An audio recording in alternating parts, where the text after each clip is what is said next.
Salut, bienvenue chez Irsil Botelwa TV. Bonjour, bonsoir. Wana toyebi déjà et depandaka kaka na air oyo okolanda émission na biso. Lelo toyeli bino mama étoile. Maman na biso Yolande étoile. Ba o ba yebi kombo na ite kombo na ye vraiment ezalaka mama Yolande. Mais kombo ya Yolande vraiment ebunga kala. Ebunga eyokanaka te kombo na ye ekoma kaka étoile. Alors ba o ba yebi mama étoile vraiment ba yebi mama étoile aza mutu ya kala na maboke.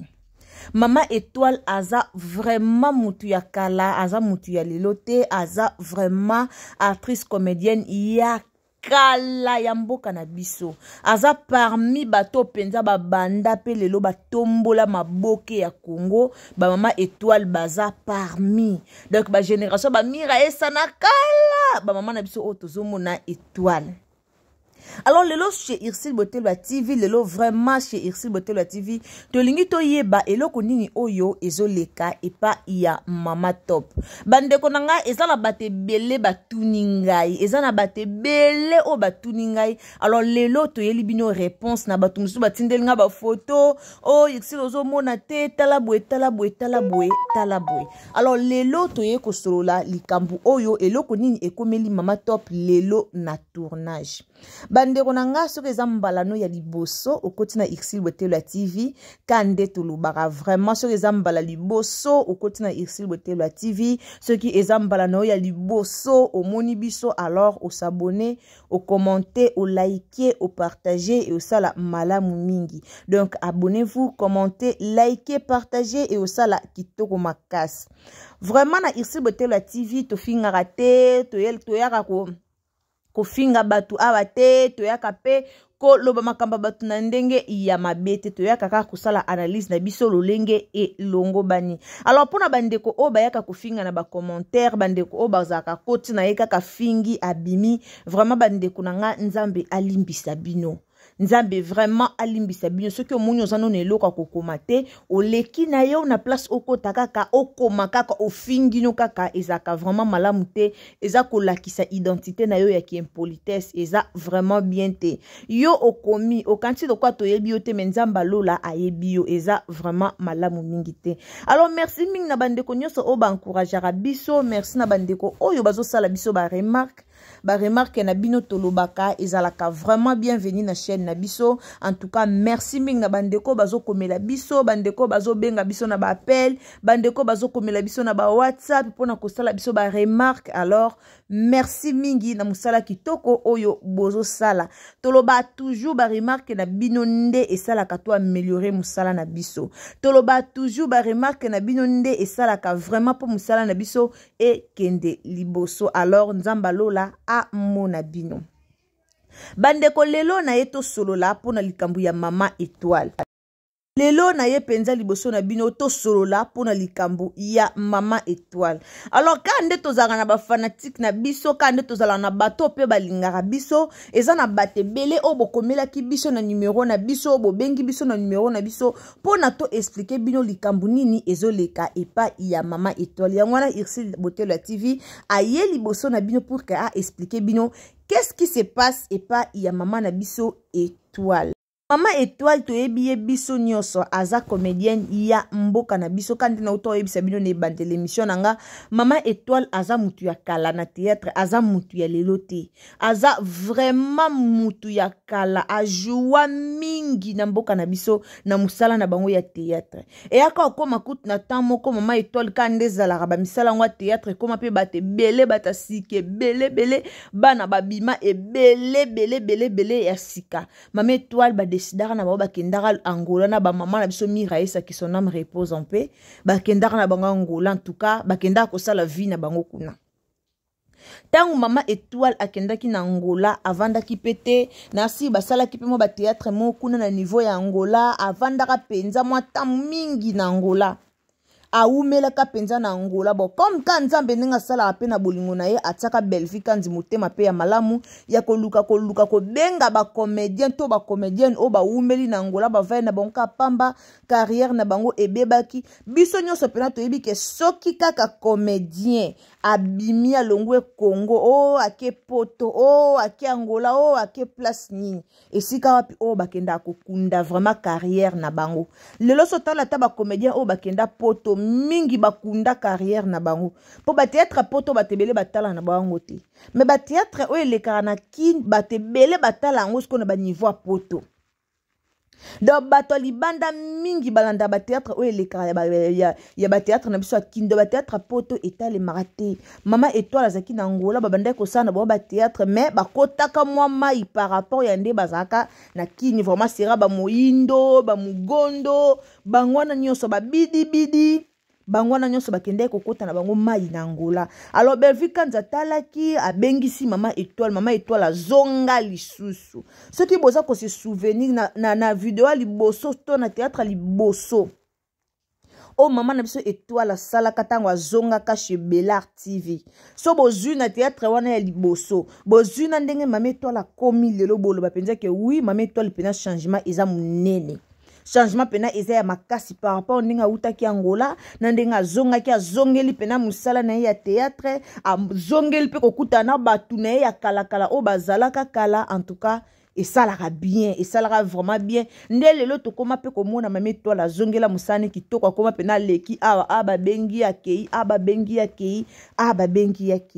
en tout cas ezalaka bongo boende ezalaka to mona mama étoile azo jouer eza kitoko makasi na ndenga kenda ko kanga carrière neka boye na Angola.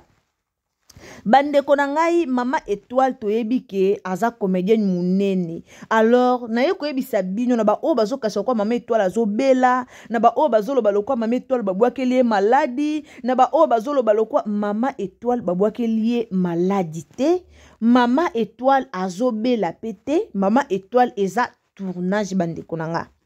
Mama étoile aza na tournage na ye esengeli azala boye yango bomoni ba maquiller o nyonso bozomona wana eza make-up o basali mama étoile na biso aza ata maladi moko te mama étoile aza ta na likambo moko te donc aza na ye maladi te aza na ye santé kitoko bandeko to lela ba théâtre na biso bino penza mukoni bokozwa ba Nigeria bino penza mukoni bokokoma boye bino bozaka boye lelo ba théâtre na biso koma soki mutumbaso omona pena ba o babwakeli mutumbaso omona penza ke ba maquiller lokolo wana bini penza lokola mbaso preuve ne que to mona ngona papa na biso Serge Mwembo malgré après maquillage ya mbaso wana mbaso ya kokoma réalité mais to mona ka to koma mona na théâtre na biso so basali pena ke o muta poli lokolo ba police yango pe ba maquiller ba police mais kalezaka bongo te kalezaki ba okosa basali likambo mais bo remarquer keza lukuta mais ya lelo pende koma so ba maquiller muto mona pena ke oui et salami penza bongo et salami pena bo to mona kana théâtre Sylvie Eseka alingaka musala nzambe onani Tirbo wa alingaka musala nzambe onani Tirbo bwe to mona ka nini le kaka to mona ka ne ba makiyaka Sylvie Eseka to mona ka to yimaka pona ba théâtre mboka na biso mais to monaka koma ba makiyaka Sylvie Eseka tanga polaka nzoto to mona pene salaka lokwa ya solo. Alors boye to yaka obetela bango maboko boye to yaka ko féliciter bango to yaka ko sopela bango ba flair to yaka vraiment ko betela bango maboko tant bazo ko évoluer makasi boye ndezaka bien. En tout cas boye zaka bien be évolution boye yango nde penza to lingaka mingi. Boye za malamu to mona ba théâtre na biso za ko évoluer et pesa biso na esengo kala to za ki soko tala théâtre na bana miki o mona komi place moko boye bolongol bondi ko yoka soni o mona ba maloba moko zo bimana bozo yoka soni mais na moya le théâtre na biso comment moderniser ba théâtre na biso comment très kitoko okotala théâtre tali banda e bandeti na suka ozui leçon olubi penza te merci na ndela landili solo oyo tika na tirer pe leçon na ndenge nanga mais na kala ba théâtre na biso zaka bongo te.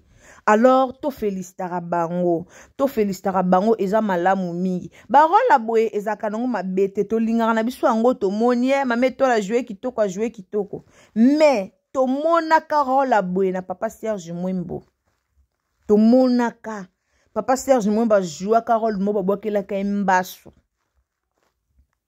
Basalaka pota wana lokola ya solo. Mais après kaka tournage, balancé théâtre bimi, après 3 semaines, malade ya papa Serge komara ya solo. Muto abwakela Kaimbasu ebanaka te. Soki pe mutongo azakaka na monde ba comédien, alingaka a profiter ndenge kaka baba maquiller papa Serge lokolo ye pas profiter ebanaka te. Yango to senga aka na ba rôle boye vraiment il faut zara na ba prière tango sala ba biloko oyo ebi keza o musala na ngame obakisika moi attitude ya prière obakisika moi dimension ya prière en tout cas volume et matili susu po ba congolais mitema mabe baza ebele eza nango rôle batia na bango make-up batia na bango rôle mais on ne sait jamais tande ba kotaka na rôle à papa Serge. Mais bato nyonso boza ko s'inquiéter vraiment pour na maman na biso étoile en tout cas bato bobenga ki biso bato botindeli biso pe ba photo bato bokomi toyeka ko ebisa bino ke maman étoile azana e maladie azana e très bien penza za très bien maman étoile na minute azo jouer na e partout Maman étoile azo jouer na partout bato ote maman étoile azaka pa Bellevue Kanzi Bellevue Kanzi kanga maman étoile Bellevue Kanzi kangi maman étoile te maman étoile a jouer ka partout pour venir ka jouer pas Sydney a jouer ka partout azo jouer partout tournage au bomoni o eza papa Maswaku eza théâtre o eleka pa Maswaku papa Maswaku eza théâtre o eleka pa Bellevue Kanzi te mais eza papa Maswaku na Maswaku TV kuna nde babiloko ezali. Maman étoile a joué kuna. Donc maman étoile a joué partout. A joué place nyonso azali. Azana e place nyonso. Eza nango kateke oh Bellevue comme Bellevue mtabeng saka ya utaka ngola. Yango maman étoile a joué pa Bellevue. Yango maman étoile bien sûr que maman étoile théâtre nyonso le kapa Bellevue TV azanga kate. Oui. A travailler kuna. Le théâtre nyonso koleka kuna azanga kate mais maman étoile aza partout. Mutu nyonso amoni kaza posa benga maman étoile bo solo li na ye. Za posa solisia ya ko jouer pa na yo. Solo na maman étoile akoya na ye ko jouer azana ye parti pris ya Bellevue Kanzi ke o ka Bellevue Kanzi a jouer kana ye partout. Maman étoile azaka gentil na mutu nyonso. Maman étoile azaka très posé. Maman étoile aza poli. Non to monate maman étoile leki na TV abandi ko finga. Abandi ko loba mabe ya mutu malgré balinga bakota eka na ba confusion balinga bakota na ba conflit na famille ya Miraisa tango Miraisa uteki ko kufa mo ba makambu moke bimaki mama topa lobaki mama topa salaki mama topa lobaki malgré ça balinga bakota eka kana buzoba balinga bakota eka na buzoba mama topa yebe nani mama étoile yebaki mama étoile salaki boy mais ezaki donc makampu batu balingaki bakota ka mama étoile pamba po mama étoile yebaki makoka ko yebisa Miraisa te ke ta mobile no azobima na tel pona ko garder libala ya baninga mama étoile pa lingaka mama étoile pa lingaka sauver libala baninga yango mama étoile likamia kanga minanga na munoko boy ela mama étoile pe alingaki a sauver libala ya muninga moye akikosa kisongi ezalaki te na si boyokaki émission oyemoka lobaki ayebi mutu na yendenga zalaka yango boyaki na ye kokende koloba bandeko nanga totsa ba j'aime na vidéo s'il vous plaît la famille toza bolingo en tout cas toza bolingo lo mo tata nzamba tikela biso ezaka bolingo ndeko na ngai tango otala okoti omoni vidéo en tout cas o aimer et osala malamu mingi soki peza mbala liboso otombe na vidéo o osabonner et osala pe malamu mingi en tout cas soki pe kozana motema ya ko partager nzamba lo la rozanga te na kopambula yo Maman étoile yeyo azana ye très bien. Après tournage, maman a sokola ki na elongi na ye ezonga ki normal. En tout cas, aza bien, mutu moka bwakele maladi azate. Maman étoile azakana na likambu na mutu te. Bon mona se na mokili, na se na moi oyo mama. Oh mama, oh papa. Soko zana ona likambu na mutu te. Ata mutu alinga bwakelo maladi. Ata mutu alinga baby sa vie na yo. Soko zana likambu na mutu te. Ozakano na likambu na batu te. Muta ko baby sa vie na kozala te. Muta ko baby sa vie na kozala te. Mais soko zaka kana makambu a batu. Oh likambu na batu. Makambu mabe oh bwebwe. okomona bakobebisa pe vi na yo. Mais soki oza na yo na likambo na mutu te, mutu akobebisa vi na yo te. Surtout soki yo yebi nde babebisaka bavia batu te. Surtout soki yo yebi nde basalaka batu mabe te, mutu pa kosala mabe azate.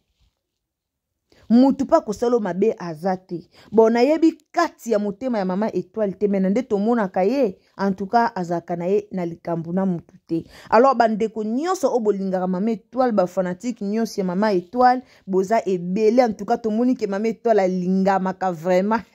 Tomoni ke mama Étoile alingamaka vraiment, boza ebele oyo bolingaka mama na biso Étoile. Alors mama Étoile ye wana liboso na bino azana ye très kitoko, azana ye bien, ni souci, ni malade, o mbeta hôpital. O amela ta kisi ndenge zala ko aspirine.